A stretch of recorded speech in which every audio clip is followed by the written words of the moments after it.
Assalamualaikum warahmatullahi wabarakatuh. Alhamdulillah ahya al-islam bi ulumil ulama wa ahyal umat bi nahdlatil ulama wassalatu wassalamu ala man la nabiyya ba'dah sayyidina wa maulana Muhammadin sallallahu alaihi wasallam wa ala alihi washabihi ajmain amma ba'du. Yang terhormat dosen Nur Rohmah Hayati MPDI selaku pembimbing Kapita Selekta Pendidikan. Di sini saya Muhanif Ramadan NIM 18120038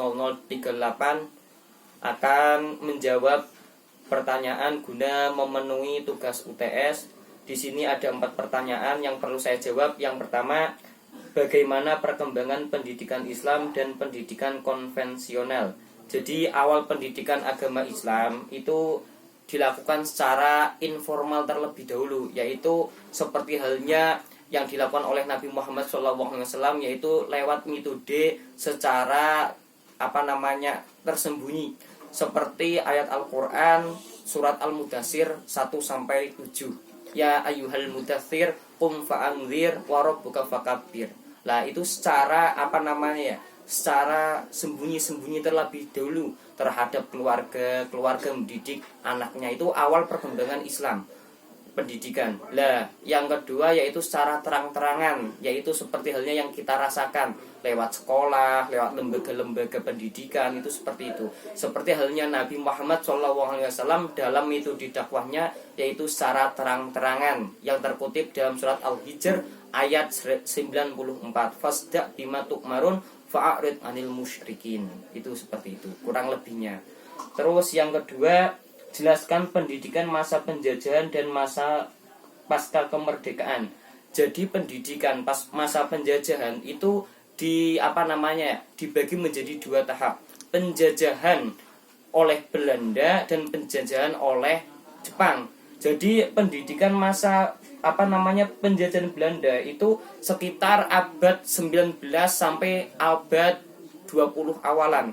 Jadi seakan-akan pendidikan masa Belanda ini, penjajahan Belanda itu khusus untuk orang yang bangsawan-bangsawan, ningrat-ningrat. Dibuktikan dengan beberapa pendidikan yang dibentuk oleh Belanda, yaitu ada ELS, ada HIS, dan ELS tersebut adalah sekolah dasar bagi orang-orang Eropa.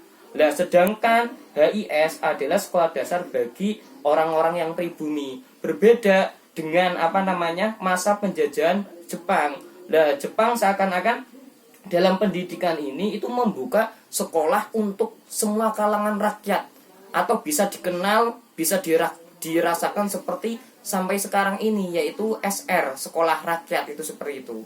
Jadi enggak cuma untuk bangsawan, tapi semua kalangan masyarakat itu Jepang menggunakannya. Itu seperti itu. Lah, kehebatan Jepang apa? Lah, Jepang itu menggunakannya bahasanya bukan bahasa Jepang, tapi menggunakan bahasa Indonesia. Itu seperti itu. Nah, terus pada masa kemerdekaan itu juga ada beberapa tahap seperti yang kita laksanakan, tapi itu berbeda namanya. Jadi awal pasca kemerdekaan itu ada tingkatan rendah, yaitu yang bernama SR tersebut, sekolah rakyat. Terus ada SLTP, sekolah lanjutan tahap pertama, kayak sekarang seperti halnya SMP, seperti itu. Terus ada SLTA, sekolah lanjutan tahapan atas, atau itu seperti itu. Terus yang ketiga ada pertanyaan regulasi pasca era reformasi. Nah, regulasi ini pada era reformasi itu ada beberapa tahapan. Di sini saya mengutip dari beberapa jurnal. Yang pertama yaitu ada suksesi kepemimpinan secara damai. Jadi pas periode masa Soeharto itu awal 1996, tepatnya pada 1998 bulan Mei, itu Soeharto seakan-akan ada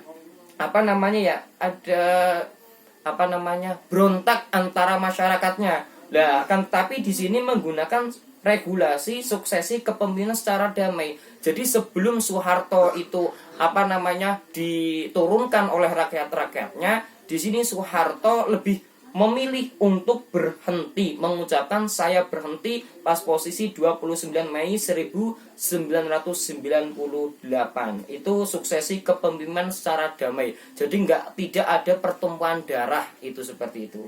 Terus yang kedua, memberantas terorisme melalui peraturan undang-undang. Jadi pasal 22 UUD Negara Republik Indonesia tahun 1945 itu memberantas segala terorisme yang ada di seluruh negara kesatuan Republik Indonesia, itu seperti itu.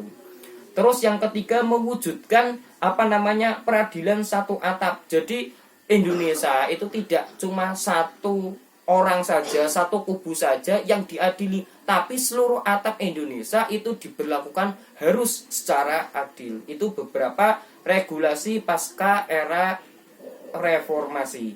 Terus yang terakhir, apakah ada kaitan profesionalisme guru dengan peningkatan mutu? Jadi seakan-akan guru itu menjadi guru yang berprofesional dengan tugas apa? Mendidik, mengajar, dan menilai. Ya jelas, profesionalisme guru itu tidak bisa ditawar lagi. Itu harus, seorang guru harus bisa mendidik anak-anaknya yang susah, dibilangin anak-anaknya yang masih banyak permasalahan. Lah, kita sebagai calon guru, kita harus seakan-akan mempunyai profesionalisme. Itu seperti itu. Jangan sampai guru itu tidak mempunyai profesionalisme. Lah, pendidikan guru yang mampu membekali kemampuan berkreativitas, terus rasionalitas, terus memecahkan suatu masalah, terus dalam kematangan emosi juga dia harus bisa profesionalisme. Jadi profesionalisme dalam peningkatan mutu itu bisa dan tidak bisa ditawar lagi. Itu harus, seorang guru itu harus mempunyai profesionalisme dalam belajar mengajar, agar dalam pembelajaran antara guru dan peserta didik itu bisa berjalan dengan semestinya. Cukup sekian dari saya, banyak salahnya. Kafa huna qauli lakum wal afu minkum. Assalamualaikum warahmatullahi wabarakatuh.